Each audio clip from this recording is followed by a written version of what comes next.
During my visit to Antelope Island, as I sat in an overlook eating my lunch, my thoughts began to wander as they often do. Looking out at the vast expanse of foul-smelling water, I thought about stories of whales in the lake. According to legend, which Deseret News has debunked, a wealthy English businessman named James Wickham introduced whales into the Great Salt Lake in the 1870s. Believing that the salty water could support whales, Wickham's plan was to establish a population of whales in Utah. Presumably, the whales would be a money-making curiosity attraction for the lake. Additionally, they could also be harvested. Whale oil was a valuable commodity.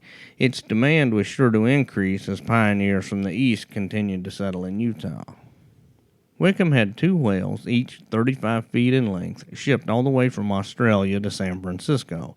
Once the whales arrived in the Golden Gate City, they were transported in large tanks by rail to Salt Lake City. When the whales were planted in the lake, they were placed in special pens that craftsmen constructed for the purpose of corralling them in a half-mile straight.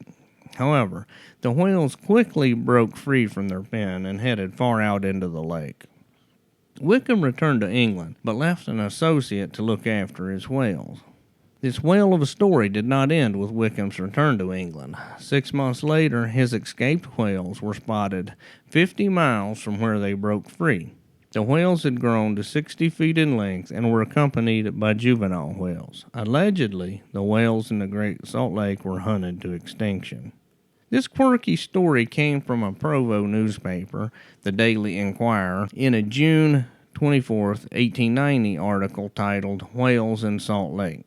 As mentioned, the Salt Lake area's longest-running news organization, Deseret News, has debunked the story several times. That said, to this day, the occasional report of a whale sighting resurfaces.